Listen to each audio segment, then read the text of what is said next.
Today, our topic will be on the power and use of thought. This is one topic that came about 2 weeks ago when we were talking about how to connect your inner voice.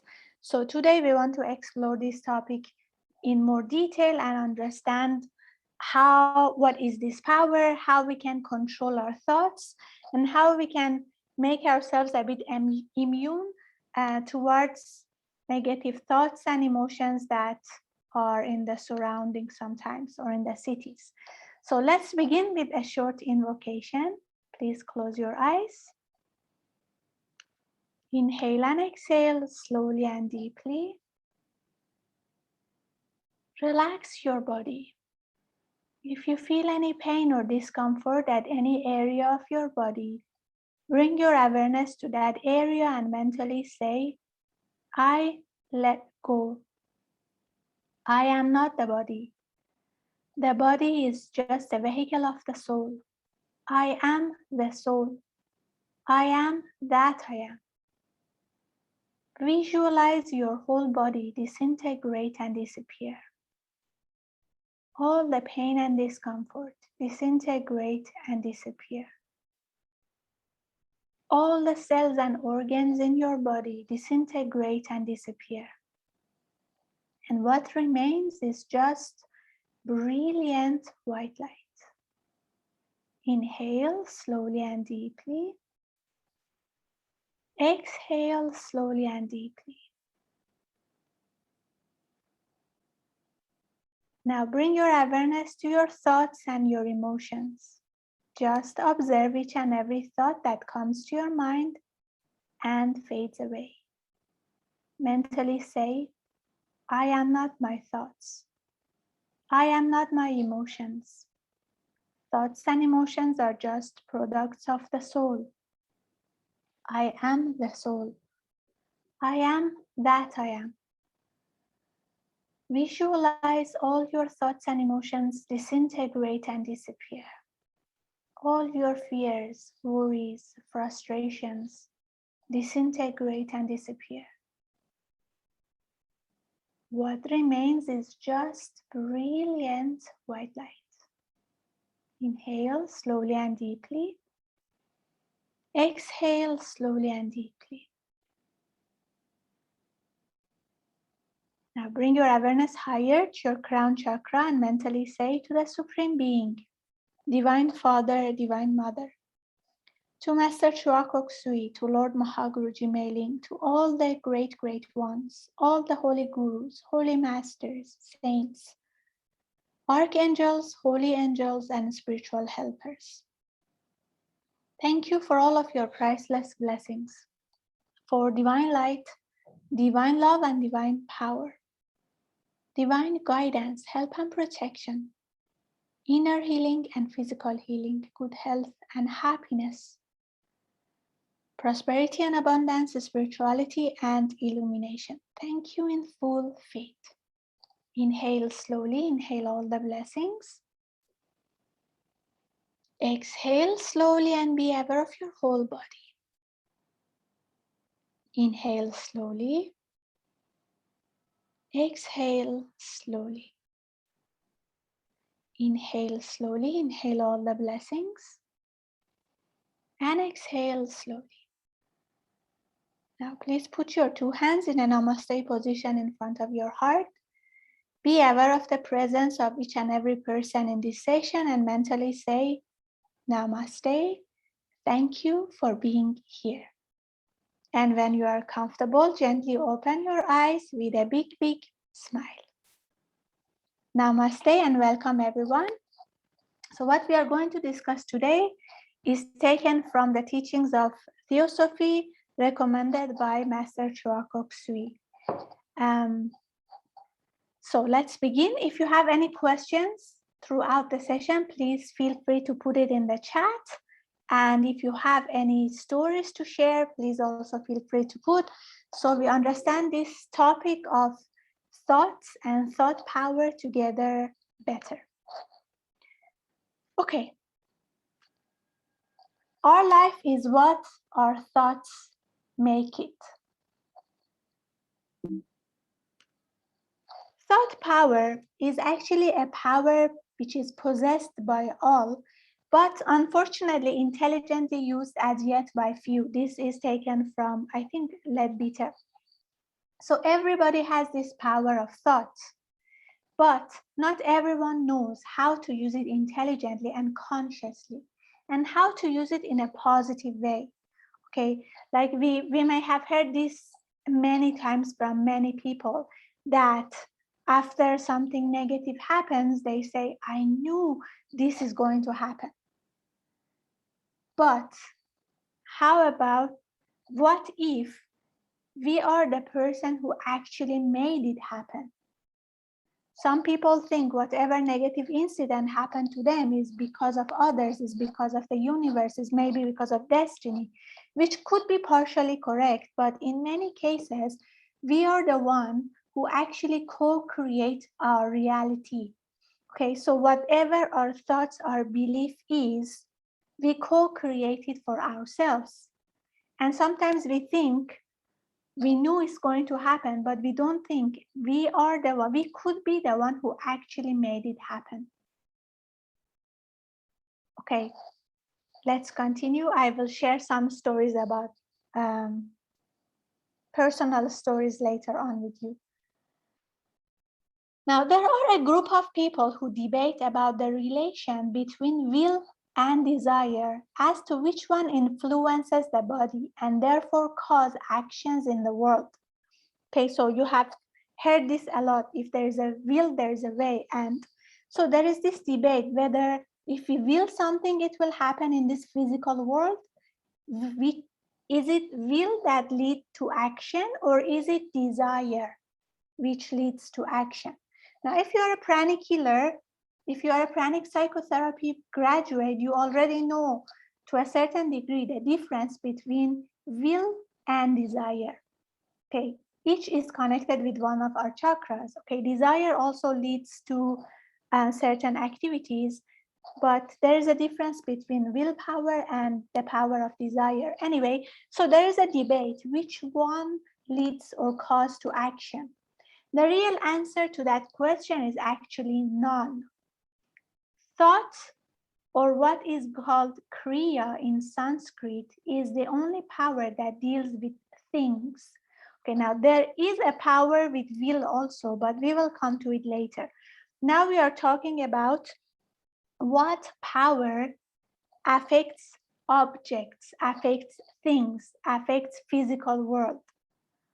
Is it will or is it desire? And the answer is none. The power that affects things, that deals with things, objects, or physical world is actually thought, which is called kriya in Sanskrit. And that is with thought power. So if you're a pranic healer, I'm sure you have heard the term kriya shakti. Kriya shakti means power of thought, or using thought power to materialize things. Okay, so that is basically dealing with the power of thought, dealing with objects, things, or materialization or manifestation. So therefore, the non-reflex activities of the body originate from the thought power. For example, if you see a pencil on the floor, when you think about picking it up, that leads to an action of picking it up, right? So when you think of walking, you start walking. Therefore, the power that leads to action or deals with things is actually the thought power, or kriya shakti. Now, where will comes from, like where does will come from, or when do we deal with willpower, we will discuss shortly later on. But now I just wanted us to understand that thought is connected with physical world. Thought is connected with materialization. So whenever we have a thought, we create this seed in the mental world. And when there is a thought, when the thought becomes focused, when the thought becomes concentrated, and when we keep thinking about the thought, usually there is also an emotion. Okay, it actually evokes an emotion inside. There are very, very few thoughts that only remain pure thought. For example, when you think about philosophical theories, or when you think about mathematics, algebra, the thought created could stay only as thought and not mixed with emotion. But usually any thought that comes to our mind immediately gets mixed with emotion. So that's why the thought forms we create is like a mixture of the thought and the emotion. That's why in Sanskrit it's called kama manas. Kama means emotion, manas means thought. Okay, so most of the thought forms are actually kama manas, or a mixture of thought and emotion. And when there is emotion mixed with it, it gets closer to materialization. Okay, for example, when you want to buy a house, okay, so you start looking at images. First, it starts with a thought, like I have this money, I need to buy a house, right? So first it's just a thought. Then you start meditating on it. You start feeling excited when you think about buying a house. And then you start searching for the house. So you see, the more you think about it, the more you feel, the more you visualize yourself there, the more you get involved with the thought, it gradually becomes nearer and nearer and nearer to materialization. And at some point, it continues with an action of calling the agents, going and visiting the houses which are available, and finally you get a house.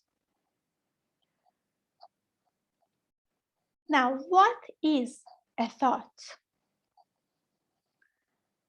Thought expresses through a higher vehicle called the mental body.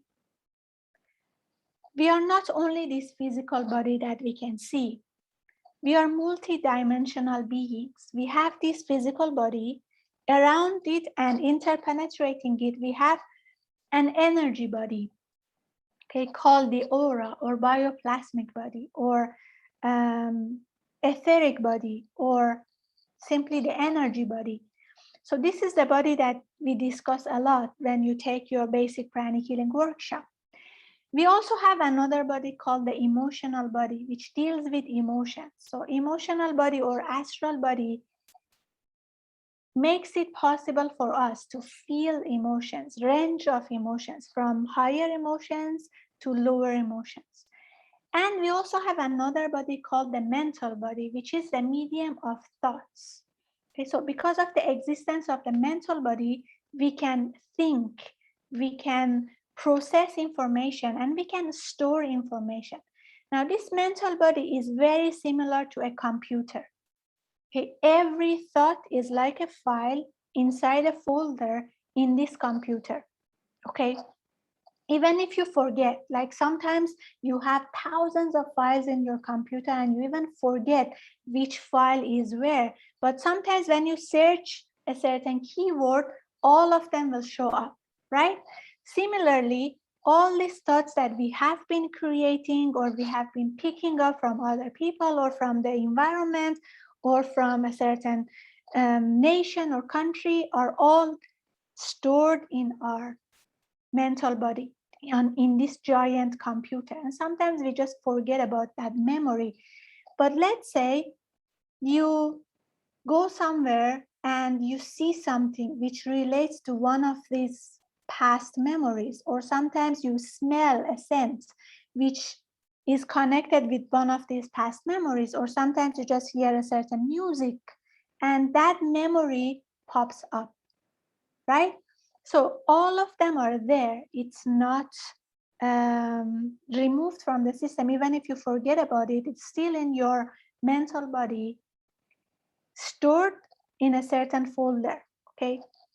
Now, interestingly, I remember reading this in one of these books, that for some people who are very fanatical about certain ideas or certain concept, the mental body changes its shape, and instead of being so cohesive, mental body becomes like lines, Okay, so whatever thought comes, it goes and gets stored in one of the lines. Let me draw for you to understand it a bit better.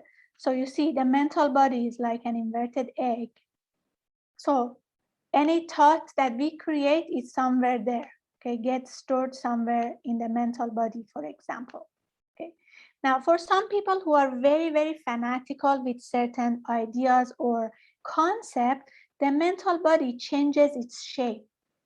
So let's say if this is the mental body, it develops certain lines like this, for example. Okay. I cannot see my mouse, sorry. So let's say a thought comes, it will go and get stored in one of these lines. That's why people lose open-mindedness, okay, after some time. If they are so fixated on a certain thought, they are not open-minded anymore and they cannot look at things objectively because the shape of the mental body is changed.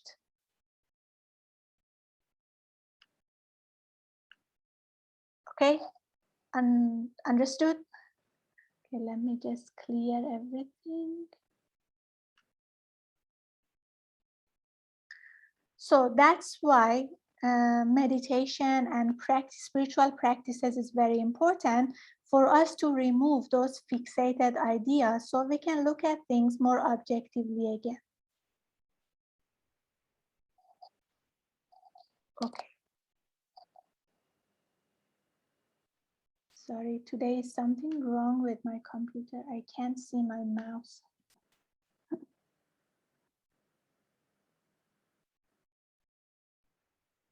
Okay.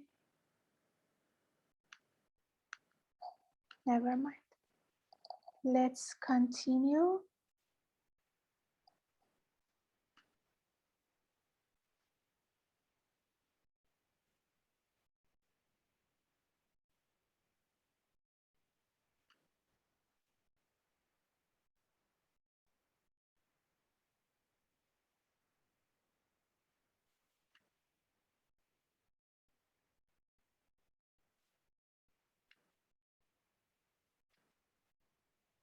Okay. Now, thoughts create a vibration in the mental body, which also affect astral and physical body. So just as we discussed, when we create a thought, especially when it becomes focused, when it becomes repeated, and when it evokes a feeling, the thought from being so in that higher vibration slowly becomes more physicalized and slowly sinks lower and lower into the astral and physical world and gradually gets materialized. Now, the stronger the thought is, the more repeated the thought becomes, it's easier to materialize or manifest the thought. Okay, question, what do you mean by objectively? Objectively means you look at things with an open mind, not involving any personal preferences or any preconceived ideas, okay? So when you look at a certain situation, you are able to look at things from different perspectives. You are not so fixated in your own perspective. Okay, have you seen this this image of 6? One person looking at it from one direction, they see 6, and they look at it from another direction, they see 9, and then they fight about it. Like one says, no, this is 6, the other says, no, this is 9. But if a person is objective and they look at it from different perspectives, then they realize that both of them are correct actually, because from one direction, you look at it as it becomes 6, from another direction, it becomes 9. So that is the meaning. Now, for that to happen, all these preconceived ideas, all this fanaticism, these beliefs, wrong beliefs should be disintegrated so we can look at things more objectively. Okay, now thought also affects the causal body, which is finer than mental body. Now, how thought can affect the causal body? If the thought is so pure and so selfless. For example, when you have this idea of becoming a service to humanity and help alleviate suffering of people from all over the world, or even in certain place, in a certain country, because your thought is so unselfish, it's so pure, vibration is quite high, and therefore it ascends higher and affects the causal body, which is the medium where the higher soul is located. Okay, that's why with our thoughts, with our attitude, with character building, we can actually influence the causal body and the higher soul and evolve. So therefore, our thoughts build up qualities in the soul too. And these are only the thoughts that are pure, that are unselfish.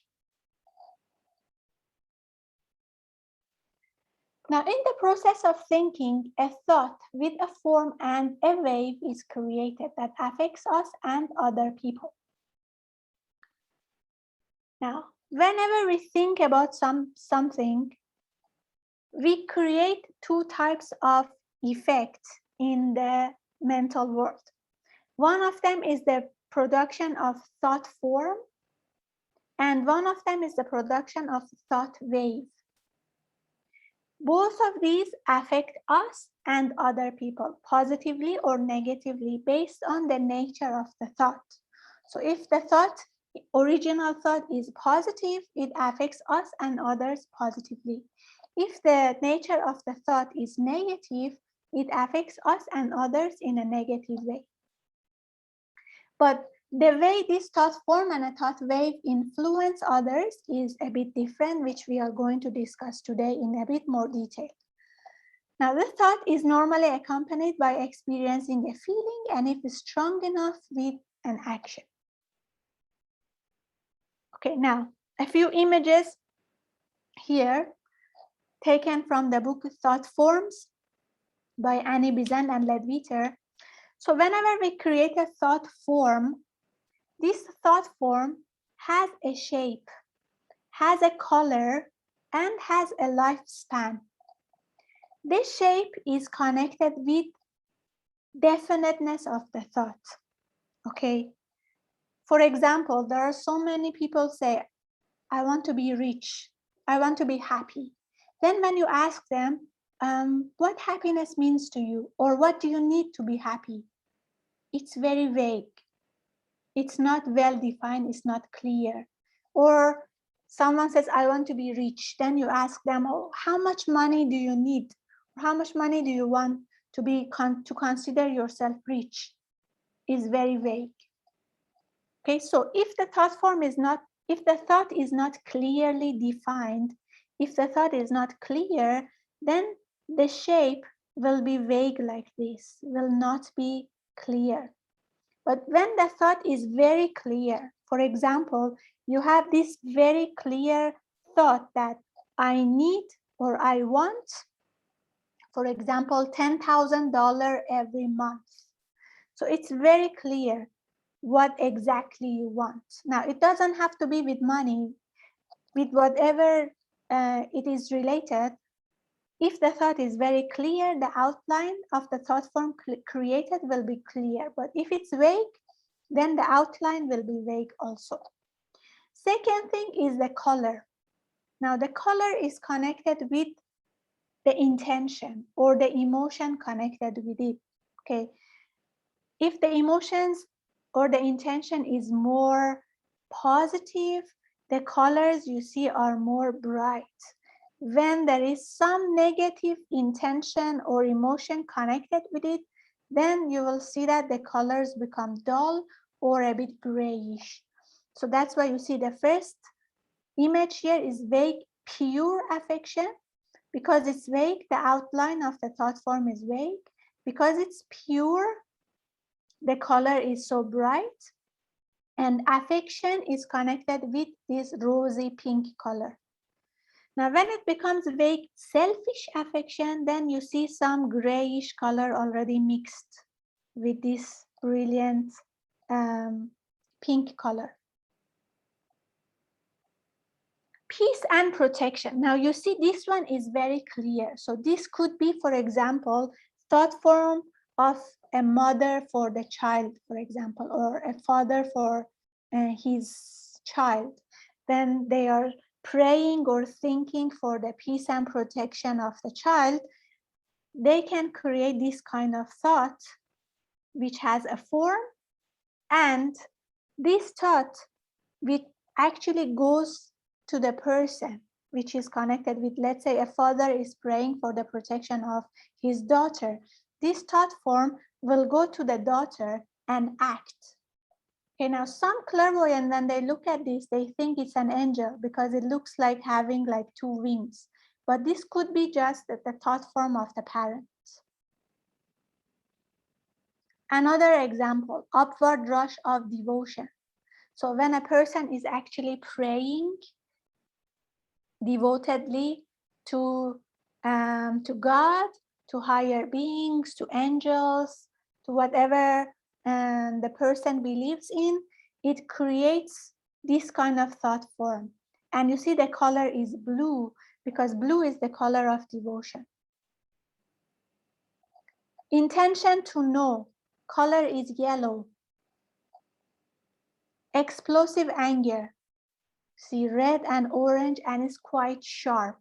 So that's why when someone is angry with you and they are like scolding you, if you are sensitive, you actually feel pain in your body because the thought form created, which is now affecting you, is quite sharp and it had red and orange colors. Now, to know more about colors connected with these thought forms, you can read the book The Astral Body by Arthur Powell.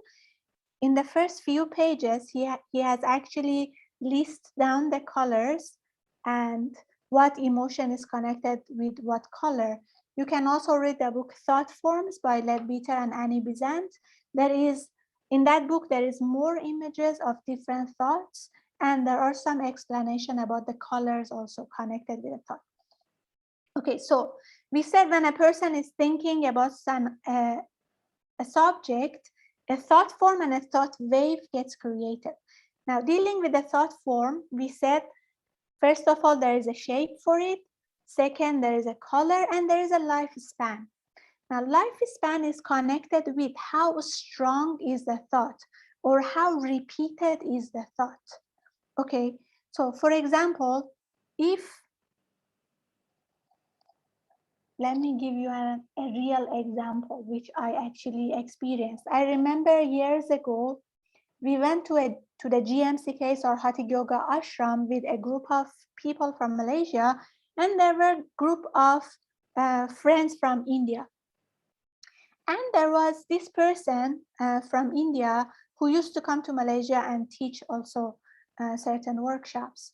And I remember we were taking lunch, and that time the lunch was not so, it didn't have much spices, so it was a bit bland.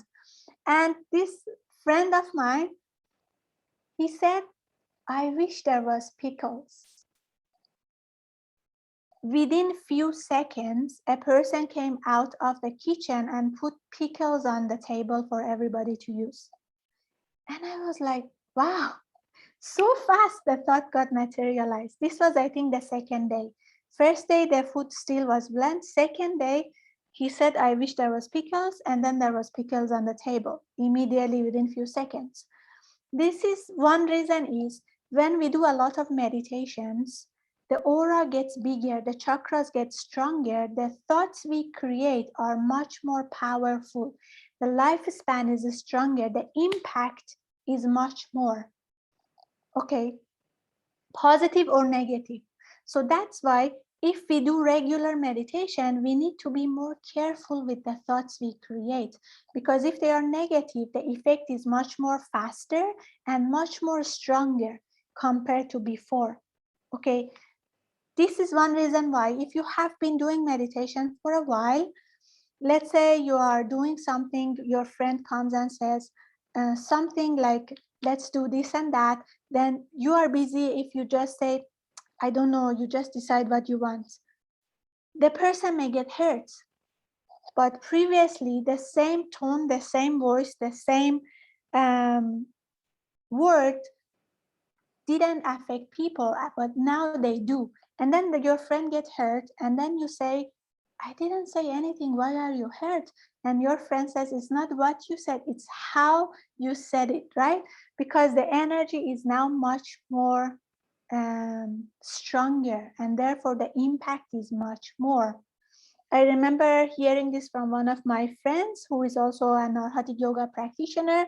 She was sharing that when she's doing meditation, she usually goes to a room and close the door so that her family members don't disturb her. But one time, her son opened the door, so it disturbed her meditation. So she just stopped the meditation and just looked at the sun. She was feeling a bit, angry, but she just looked at the sun got fever. So you see how strong the thoughts become. I have also experienced this myself.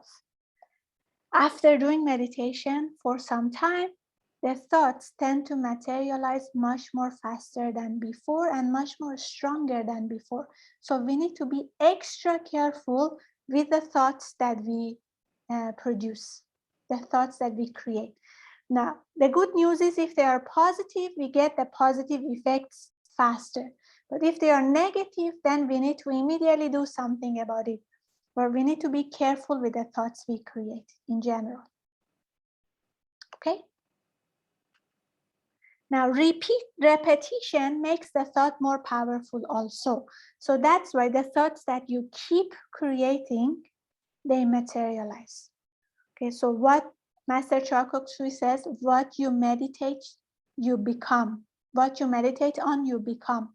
Okay, so if you have been meditating on your anxieties, people you dislike, and so on, you may notice that you attract those anxieties and they materialize. Or you attract those people you don't like. Or sometimes you develop the same qualities as the people you dislike and you meditate on. Okay, so it's important for us to change the way we think, because repeated thoughts, they tend to materialize. Well-defined thoughts materialize faster. Okay, so thought forms are real. That's why in some schools they call them thought entity, just to emphasize that the thought form is real and they can actually affect the inner world and get materialized. Now, thoughts can be directed or general. When we create a thought form, this is the version that is direct. But thought wave is not direct. Now, what do we mean? It means if you create a thought form about someone, so when you are thinking about someone, your thought will go to the person and affect the person exactly the way you thought or the way you are thinking about.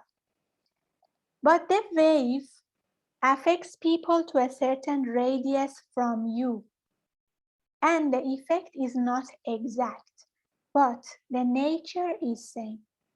Okay, I will explain shortly. Now, why thoughts are important? Our thought changes us temporarily into an expression of itself by diffusing its quality on us.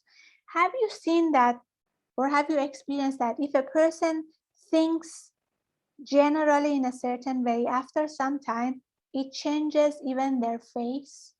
Like someone who usually is very depressed or very irritable, you can say by looking at the face.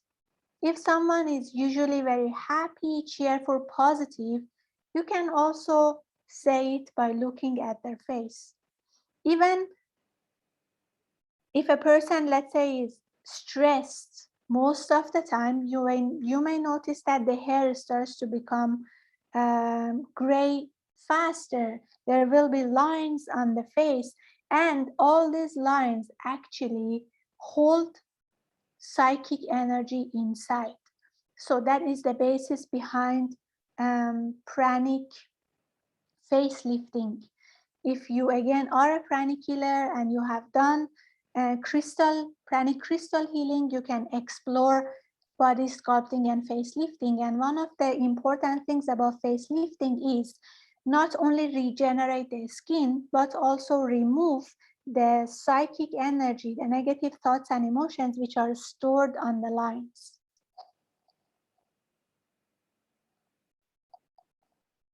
Now, Mahatma Gandhi says, and this quote actually I have heard it from so many people, but here we only showed Mahatma Gandhi.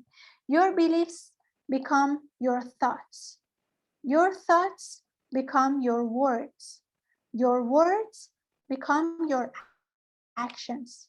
Your actions become your habits. Your habits become your values. Your values become your destiny. So that's why thoughts are known as the seeds, because when we plant those seeds, we harvest a destiny. So that's why we need to be very careful with the thoughts we produce and with the thoughts we pick up from others also. Now we will talk about that shortly. Another similar quote: sow a thought and you reap an act. Sow an act and you reap a habit. Sow a habit and you reap a character. Sow a character and you reap a destiny. So modern psychology has proved that new habits can be formed at any point of time in life. As we repeat the thought, the nerve cells as well as emotional and mental bodies become so well organized and integrated that the desirable action or behavior follows almost automatically. This is the principle behind inner reflection and firm resolution. If you watch the video in Global Pranic Healing website for this last full moon meditation, if you go to the website, it might still be on for you to watch. Master Choa Sui was talking about character building, and he also mentioned the importance of inner reflection and firm resolution. Because if we repeatedly create certain thoughts that we want to materialize in our life, our nerve cells as well as our emotional and mental bodies become so well organized and integrated that in the future, when similar situation happen, that behavior that we want to reap follow almost automatically. Okay. The problem is most of us keep meditating on the wrong action. For example, when we make a mistake, we keep thinking about the mistake. And the more we keep thinking about the mistake, next time similar situation happen, we make the mistake again. Because in this case, the nerve cells are disorganized to actually do what is wrong, because that is the thought we have been creating. That is the seed we have been planting, and that is the thought that we have been meditating on to materialize. We need to change that. It's important to observe how many mistakes we make in a day, but once we know what mistake we have done, then instead of focusing on the mistake, we need to focus on what needs to be done next time. Okay, if you have time after this or tomorrow, please go to globalpranichealing.com and then try to see if the video is still available for you to watch, because Master Choa Sui explained about inner reflection and firm resolution there. So his suggestion in the video is every day in the morning, or you may even do at night, when you wake up or before you sleep, try to remember all the activities you have done in the day or the previous day. Whatever good you have done, congratulate yourself and say, very good, I have improved. Whatever mistakes you have done, be aware of that, but meditate on what needs to be done next time. For example, if your friend sends you a very nasty message, And what you did was retaliate, send something worse. And now you are upset that I am in a spiritual path. I need to be more forgiving. I have more, I should have a better character. I have more standards, so I have to be able to control myself. So be aware of this, admit that you made a mistake. Now, this time, focus and meditate on what you need to do next time. Okay, so you can visualize your friend send this message, but you stayed calm, and once you were okay, you message something nice, or you message something objective or logical. Okay, something like that. So means we need to be aware of the mistakes we have done, because without awareness, change is impossible. If we don't know the mistakes we are making, how can we fix it, right? So first of all, we need to be able to review. We need to review our day-to-day life. Every day you can actually review your previous day. Then make note of the mistakes you have made, admit it, but don't meditate on it. Then focus on what needs to be done next time. Okay, thank you so much. Someone put in the chat that the video is available until 26th of November. So please, if you have time, watch the video, because the practice of inner reflection and firm resolution sounds very simple, but it's very, very effective. Okay. If you later go to our Hatha Yoga workshop, you will learn a technique called the blue triangle, which is one fantastic technique to remove the negative behaviors and character flaws. I remember doing this blue triangle for some time without doing inner reflection. Okay, so after some time, it became so mechanical that I was not really aware of what I'm throwing out of my system. So I was doing, let's say, blue triangle for loving kindness. 2-3 hours later, I was angry with someone, or I was hurt, or I was criticizing someone.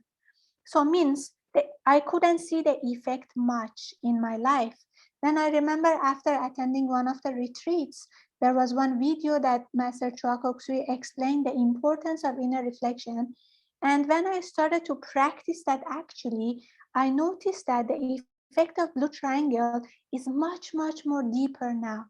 Because previously I was not aware of my character flaws. So I was just doing the blue triangle technique very mechanically. But when you are aware and when you admit that, okay, I made a mistake, this is wrong, but what needs to be done next time? And do this in a repetitive way, because the key is repetition.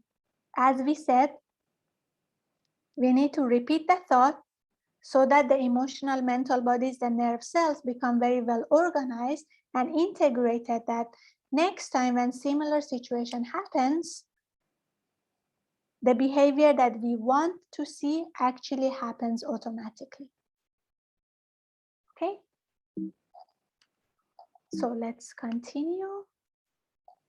Thought wave. Now, what is a thought wave? Thought wave affect the surrounding to a certain radius, creating a similar quality. If thought form create the exact effect, thought wave create a similar quality, not the exact effect. For example, if someone is praying so full-heartedly to, let's say, Mother Mary, so much devotion, praying, this creates a certain thought wave to a certain radius around this person. And the radius depends on how strong is the thought, and how big, how strong is the aura and the chakras of the person who is creating this thought. Now, let's say if there is a person who is devoted to Lord Krishna, in that vicinity, This wave of devotion creates the same quality, similar quality in that person who is devoted to Lord Krishna. And that person feels the devotion to Lord Krishna and feels like he or she wants to pray to Lord Krishna. So you see, the person who created this thought wave of devotion was praying to Mother Mary. But the person who was in that radius, who was devoted to Lord Krishna, felt the devotion towards Lord Krishna, not towards Mother Mary. That means the thought wave creates similar quality, but not the exact thought. But thought form creates the exact thought. Okay, is the wave same as psychic radiatory field? Yeah, you can call it psychic radiatory field also. In the book, Thought Forms, and if I'm not, in the book, the power and use of thought, it's known as thought wave. And also in the mental body, if I'm not mistaken. Anyways, the words doesn't matter, but the important thing is what it does. Okay, now, another example of thought wave. You go to a crowded place, you go to an LRT, for example, and then you see two people are fighting with each other. If you are beside them in a certain radius, you also feel uncomfortable. If you go beside someone who is very stressed, when you go to a place, to an office which is full of stress energy, people are working on a certain project and deadline is coming up and everybody is so stressed. The moment you step in, you feel the stress energy, even if you don't have any anything to do with that specific project. You still feel the stress energy, and the stress energy may translate to something about your own life. If you go beside, let's say, two people who are laughing and they are very cheerful and happy, without knowing what they are laughing about, you may find yourself smiling. Now, in this last situation, the positive energy of happiness affected you in a certain to a certain radius. Now, the difference between thought wave and thought form, number one thought form creates the exact effect. Thought wave creates the same quality. Number two, thought form affects the person wherever the recipient is. For example, if you are thinking about your brother and your brother is in another country, the thought form will go to your brother and affect your brother. But thought wave affect people to a certain radius from you. It's like radio. The further you go from the radio, you hear the sound less and less. At certain distance, you don't hear it at all. That is the effect of thought wave. So when a person is creating a certain thought to a certain radius from the person who is the creator of thought, it affects people. Okay? Now, this means we can have a healing presence, even if we don't do anything, just by our thoughts, just by our energy field. That's why you hear Master Fate saying, have a healing presence to others, means work on yourself to be a healing presence instead of disturbing presence. Okay, so means if you do a lot of meditation, practice spiritual practices, you improve your thought, you start to think positive, even if your family members don't do any meditation at all, any spiritual practice at all, still they evolve with you to a certain degree because of the creation of thought waves. So if you sit and meditate in your house to a certain radius, everybody in your house will benefit. If you have a meditation center and everybody, many people go there and meditate in a regular basis, that meditation center becomes a blessing to the whole neighborhood, because it creates a huge radius of positivity around it. And we have witnessed this in Malaysia many times. Like previously, our center was at the heart of KL in Brickfields, and at that time, Brickfields was not a very good area. The ones who are from Malaysia, you know what I'm talking about. Meditation center, our pranic healing center was there for I don't know how many years, at least I think 5 years. We were doing regular meditation there, and government started to do some changes, and now it's a nice place actually. Then we moved the center. We opened 2 centers in different parts of KL, one in PJ, one in Bangsar South. And if you go now to those areas, you will see that a lot of new construction started, malls started to happen, and those places started to become nice places. And I remember one time, one person who came to our center, she said she lives in the neighborhood. One time she was going down the hill, like coming towards the center, but she didn't know anything about the existence of our center there. She said she saw huge light on her left, and then she started to ask around and finally found the center. This is not only about Pranic Healing Center, this is about any meditation center, any temple, mosque, church that people go there and pray and meditate. After some time, creates a huge radius of positivity around it, and a lot of improvement happen in that area. So that's why it's important to have many pranic healing centers all over the city so that the whole city will improve. Now imagine if every city improves, the whole country improves. Now imagine every country improve, we will have heaven on earth. The great vision, 1 pranic healer per family, 1 Arhatic yoga practitioner out of 1,000. If this can happen in 150 years, we can have heaven on earth. So that is also why in one quote, Master Chua Kok Sui says, as you meditate, the whole world changes with you. I cannot recall the exact quote, but the meaning is something like that. Because each one of us is responsible. Each one of us is responsible of creating what kind of thoughts. So if we create more positive thoughts, we can create more positive effects in the surrounding neighborhood and also other people.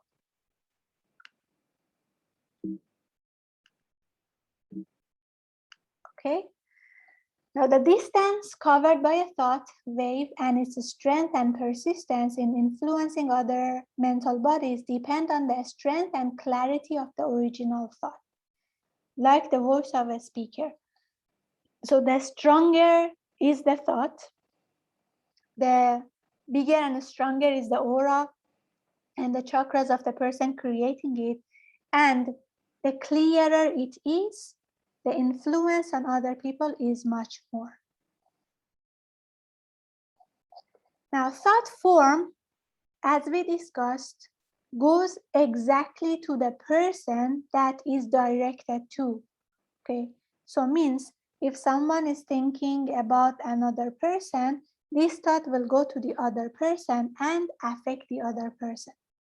So thought forms about other people go directly to them and wait in their aura to get discharged. Once discharged, they produce the same exact thoughts. So when we were talking about thought wave, we said similar quality. But when we talk about thought form, it's actually exact thoughts. These forms most of the time descend to the astral level because most of the times the thought forms are not purely mental. There are lots of emotions involved. Now, for a person with positive thoughts and attitude, negative thoughts don't have any chance to get discharged. What does it mean? Let's say I am thinking about someone and I am thinking this person is so, what to say? This person is so irritable.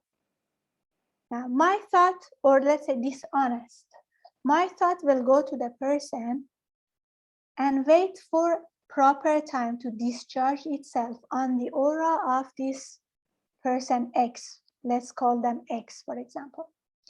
Now, if that person doesn't have any similar vibration to the thought that I created, means the person is super honest, there is no dishonesty in the person, the thought cannot discharge itself because the thought will not find any similar quality, any similar vibration to discharge.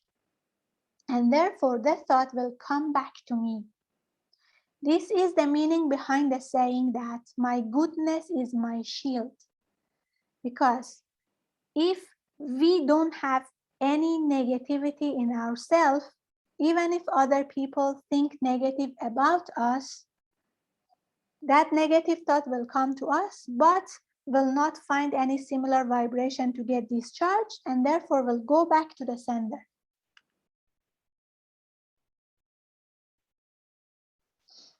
Okay? So that is also one of the reasons why, as we discussed 2 weeks ago, that they say don't create negative thoughts about people who are very spiritual, or spiritual people or spiritual teachers. Because if they are really a spiritual teacher, they don't have negative thoughts or vibrations in their aura. So the person who is thinking negative about them are actually hurting themselves, because the thought they send to them will get back to the sender. Okay, question. How to distinguish whether the thought is created by me or is a response to the discharge of someone else's thoughts? Okay, this one needs super high awareness. Okay. This is what I do. Many times I experienced this, and I experienced this before also, that let's say I was happy, I was doing my work, suddenly my emotion changed. Let's say suddenly I started to feel stressed or sad. And previously I was not really digging deep to know why.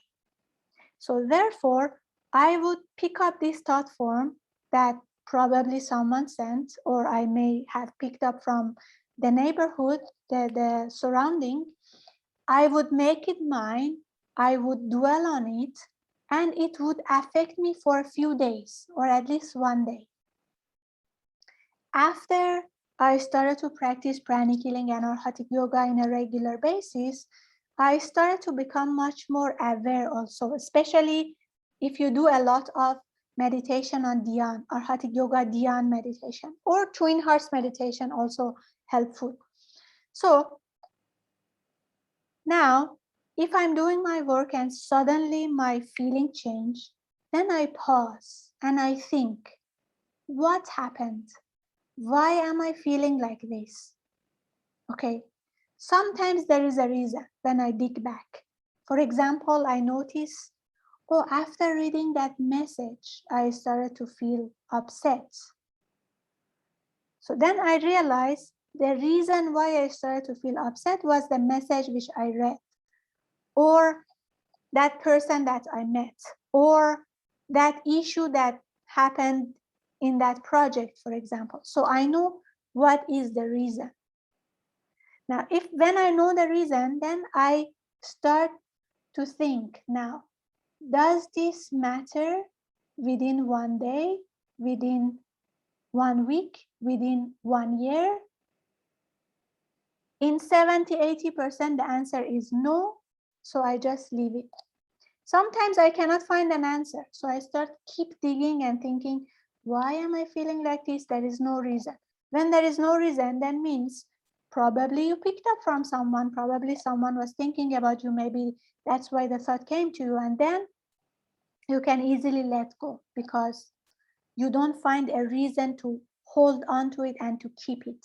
Now, this is one simple practice, but if you have done pranic psychotherapy workshop, there is another technique called the whiteboard technique. I find it very, very useful. So whenever some negative thought come, I put it on the whiteboard, erase, replace, easily gone.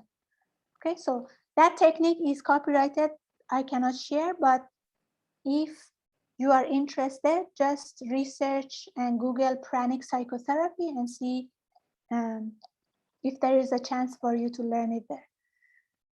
Okay, another thing on the chat. So for example, if I don't feel good about a person who is around me, I keep having negative thoughts about them. Does that mean I'm sending those thoughts or they are sending them to me? Could be both ways. We were doing one practice with Master Daphne, if I'm not mistaken, in one of the retreats. And then she asked us to think of someone that we don't like. And then she asked us to scan and check how much negative link we have to that person have to us. And then we checked and saw, okay, there is some negative thoughts from that person to me. Then she asked, now scan how much negative link you have to the person. I checked and it's like, wow, I also have negative thoughts. So in many ways, it's both ways because you need two hands to clap. But it doesn't matter. It can be changed. Okay. If there is someone you dislike, instead of thinking about the qualities that you don't like in them, start thinking about the qualities that you like, because you cannot find someone who is 100% negative or 100% positive. Even the person that you really, really dislike, there are some people in their family members that they really love them. So you start thinking about their positive qualities and try to meditate on the qualities you want to see in them. Okay, for example, if someone is short-tempered, keeps getting angry, instead of meditating on that person being angry all the time, try to visualize the person being able to control his or her temper. You can even, after Twin Hearts meditation, bless them. Bless them with peace, with happiness, with understanding, with what else? Calmness, whatever positive quality that you want to see in them. That is what you need to meditate on. That is what you need to bless them with so that you can help to change that quality. Otherwise, if you keep thinking negative about them, even if they want to change, you make it difficult for them to change because of your thoughts. Okay, so change that. Change it to a positive. Change it to what you want to see. You know, many years ago, when I had this mild depression, when I joined Pranic Healing, there was a group of my friends who started to call me Santoshi instead of my name. And they told me Santoshi means happiness. And I could see some effect because they keep calling me that positive vibration. They keep calling me happiness, happiness instead of my name. And that started to create some positive influence also. Okay, so the names that we call each other, even if it's a joke, is important because every word, every thought has an effect on the other people. Okay, so one of the ways of not getting influence is to keep the mind focused and busy with other positive thoughts or actions. Okay, now we are going to talk about what to do in order to protect ourselves from negative thought of other people or the surrounding. For people who are not in the spiritual path, one of the simple ways of not getting affected by other people's thought is to keep the mind busy and focused, because the mental body can focus on one thought at a time. So if someone else sends them a negative thought, that negative thought will hover around their aura until their mind is not engaged in any other thought anymore, and then it discharges itself on them. So if their mind is focused with something all the time, then they will not get affected by other people, by other people's thought. Even if their mind is busy with work or with even game or something else, okay? But if it's busy with positive thoughts or actions, even better. Now, thoughts that are not about us nor others just float in the air and sometimes get picked up by us or picked up by other people. Most thoughts generated are this sort, vague and undetermined. So means when someone, let's say, is walking in the street and just thinking random thoughts which are not about anybody, all these thoughts will stay behind him. So it's like continuous production of thoughts which are left behind. Now, when people walk behind him, if they have some vibration which is similar or aligned with the thoughts that he left behind, it will be picked up by those people. But if they don't have any vibration, or if their mind is already busy with some other thoughts, then those thoughts will not be picked up. Okay, now to sum up, before we discuss about techniques, how to stay more positive, let's sum up what we just discussed until here. So thought forms affect us and others in 3 different manners. Number 1, the thought forms we create that are neither about us nor about others are left behind. They are not attached to our aura and not to any other person's aura, but just floating in the air until they fade away or until someone picks them up. 2, the thought forms that are created about us will get attached to our aura and follow us wherever we go. They wait there until there is an opportunity to get discharged. Now, if there is some vibration aligned with them, they can discharge themselves. But if there is no vibration aligned with them, they will go back to the sender. Number 3, thought forms directed to another person or objective directly goes to that person, and it is fine. And if it finds a vibration responsive to its own, will discharge itself. If not, comes back to us. So as Master Shuakoksui says, be careful with concentrated thoughts. If they are within the realm of reality, they will materialize. Because thought is a power possessed by all. So let's use it more consciously. Now, how to control thoughts? Let's discuss about a few things. First of all, keeping the mind busy for people who are not in the spiritual path. So if a person is not doing any meditation or spiritual practice or so on, just keeping the mind busy is one way not to get influenced by other people's thoughts. Okay, question in the chat. What does it mean by discharge? Discharge means to create similar vibration in the other person's aura. Okay, for example, if I think Mr. X is full of stress all the time, my thought will go to Mr. X. Wait until mind of Mr. X is calm and not focused on any other thought, and then create that vibration of stress on his or her or his aura. So means even if he is not stressed at that point of time, but he often gets stressed, my thought will make him stressed. Now, if that person, Mr. X, is not stressed at all, never, my thought will go to that Mr. X, wait until discharge itself, will not find any similar vibration, comes back to me and makes me feel that way.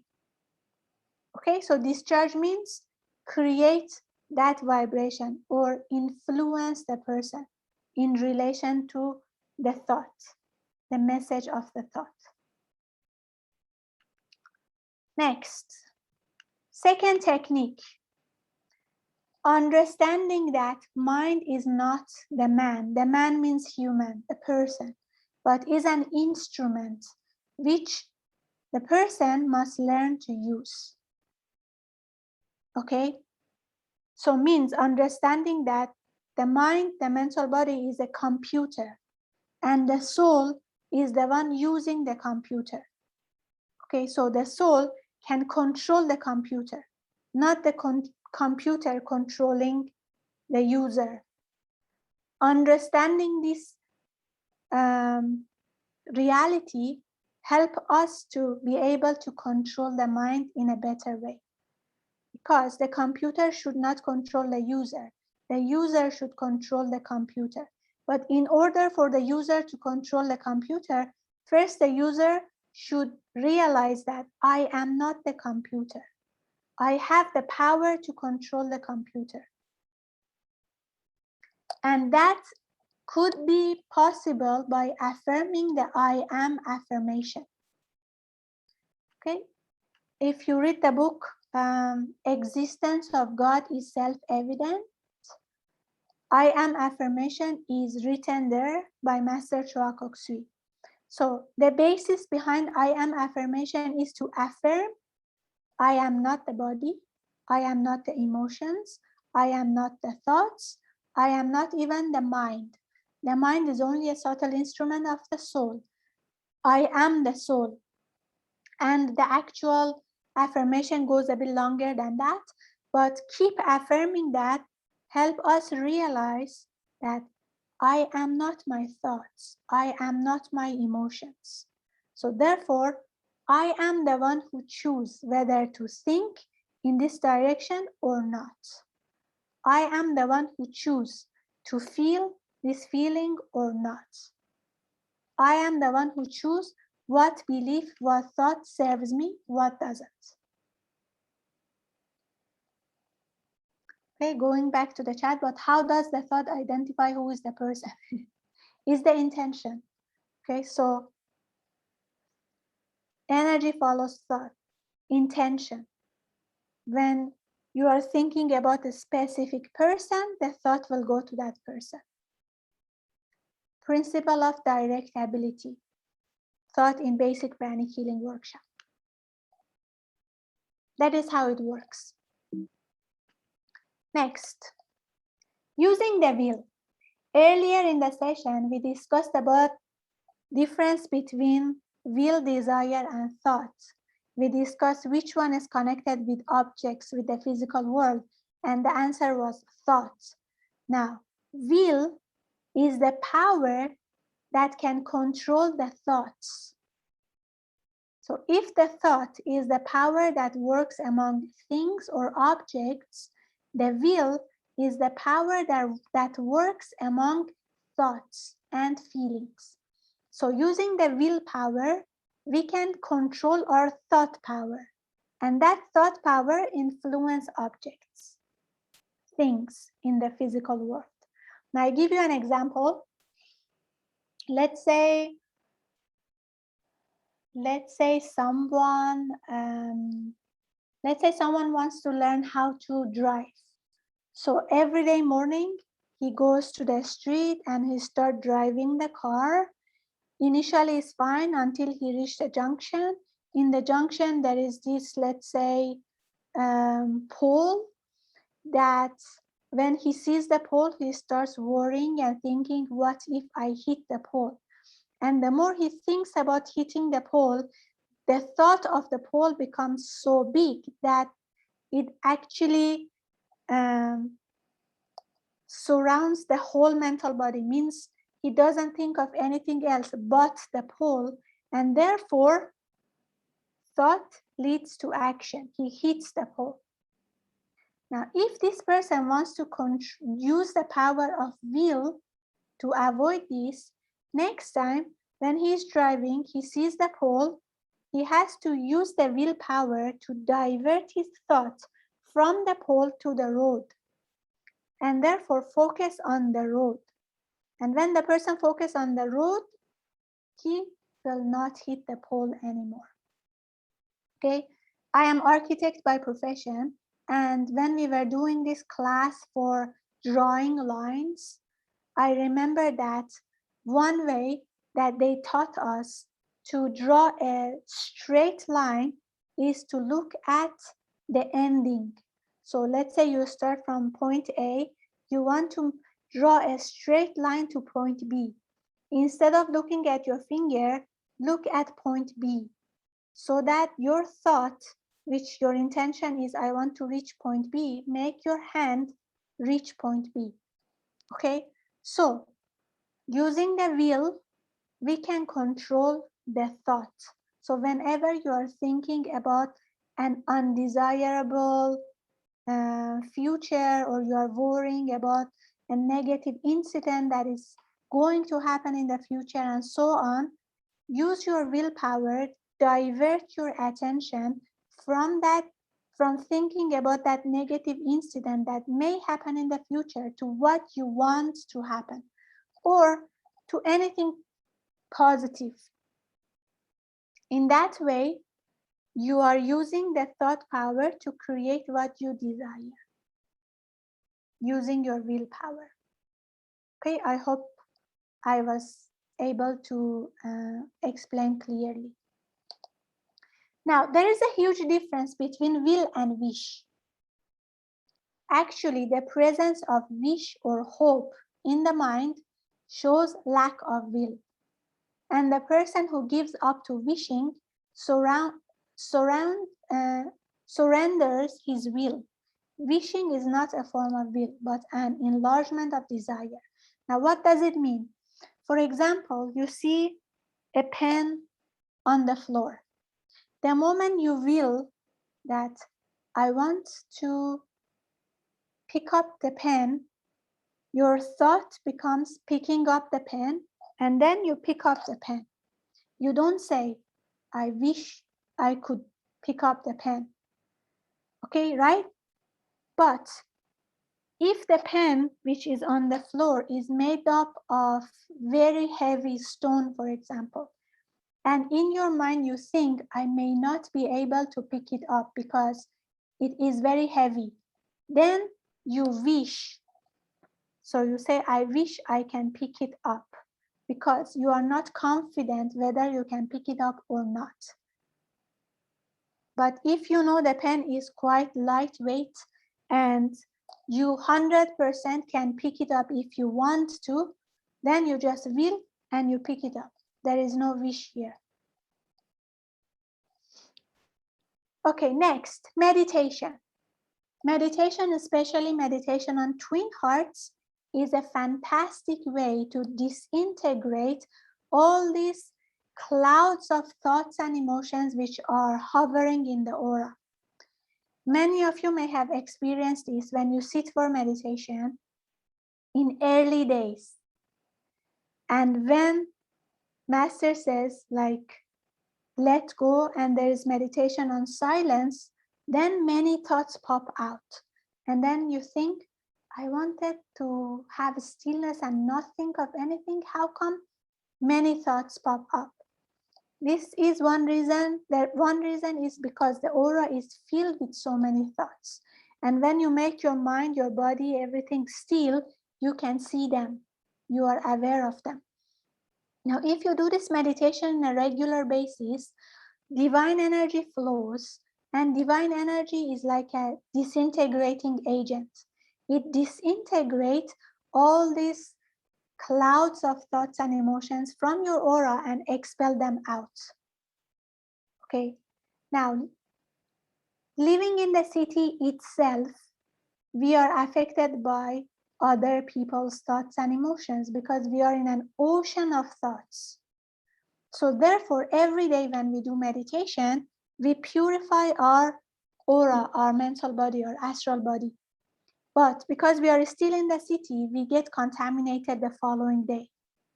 And because we all have our own lives and we need to earn a living, we cannot retreat from city, go and live in mountains and just meditate. Mountains, jungles, these areas that there is no one there are very calm and quiet because people are not there to keep creating thoughts. Therefore, meditation is known, meditation on twin hearts especially, is known as a spiritual shower. And it has to be done in a regular basis. Now, every day you take shower to clean your physical body. Every day we need to also do meditation to clean our emotional body and mental bodies. Okay, and the meditation which I found very, very useful and powerful is meditation on twin hearts. I will write it in the chat. And again, if you go to Global Pranic Healing website, the meditation is available there free of charge online for you to meditate. If anyone has access to it, can you please put it in the chat for people who don't know about it, so that everybody can meditate with it. Next, chanting mantras. Now this has two benefits. Last week there was this talk about mantras.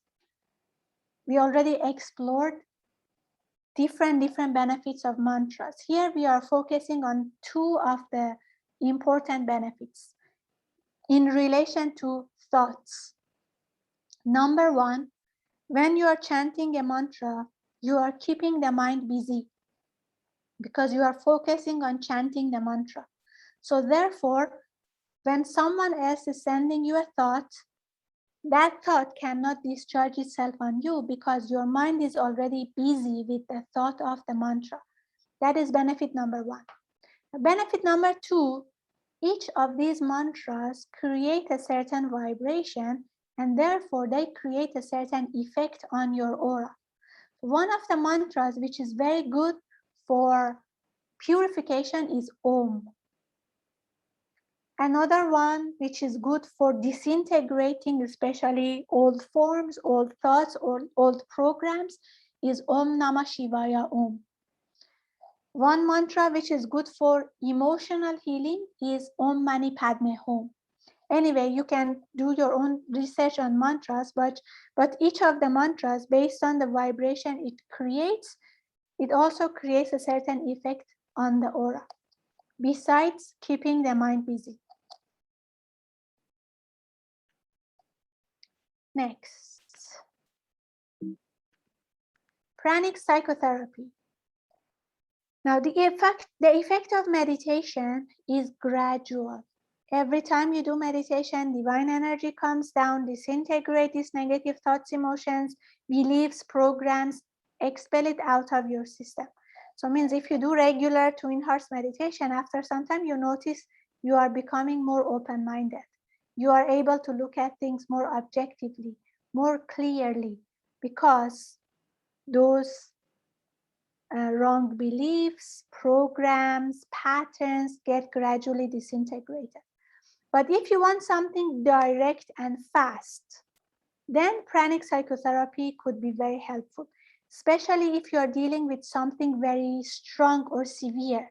Let's say you have depression, you have violence, you have what else? Stress, you have phobia. I have experienced phobia before, it's terrible. So if you want something direct and fast, because the thing that you are dealing with is super strong and severe, pranic psychotherapy could be very helpful.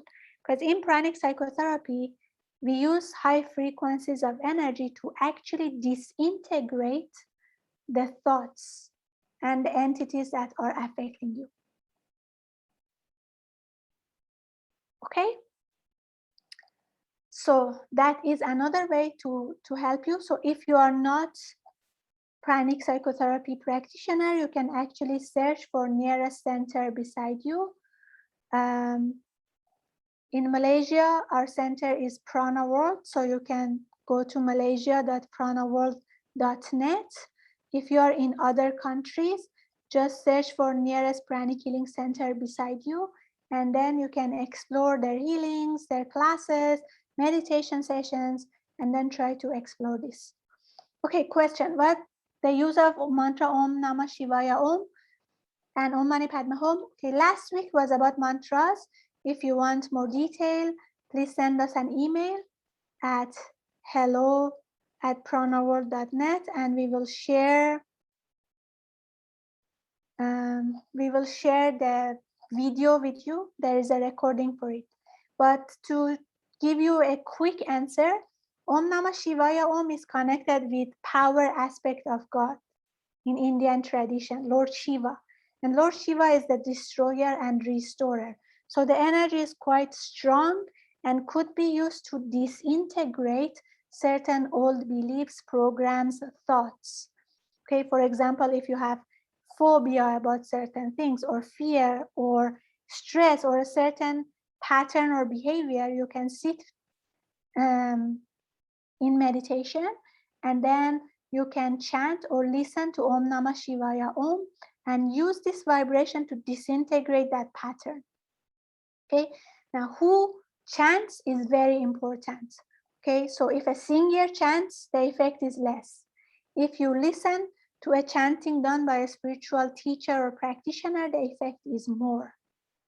So that's why I usually do it with Master Choa Kok Sui's voice. Now it's up to you with whom voice you do it, but just take this, take note of this, that the vibration is very important, and the person needs to know how to actually create that vibration to have that effect. Now, Om Mani Padme Hum is connected with compassion and mercy, and the effect is emotional healing, compassion, peace. And there's a book about it also, Om Mani Padme Hum by Master Choa Kok Sui. A lot more is discussed there. Anyway, if you send us an email, if you want the recording for the last week's session about mantras, we can share it with you. So hope you enjoyed the session, and thank you so much for joining us. So we will have another interesting topic next week. Please keep joining us and keep sharing this with other people. If you find it useful, if you find it helpful, please share, and hope to see you next time. So question, can I email if there is a question? Sure, please email. If we can, we will try to help. Do you have any WhatsApp group for that kind of information? Yes, we have a Telegram group. If you again email us at hello@pranaworld.net, we will send you the link for the Telegram group that you can join. So thank you. Let's finish with a short invocation. Please close your eyes. Inhale and exhale slowly and deeply.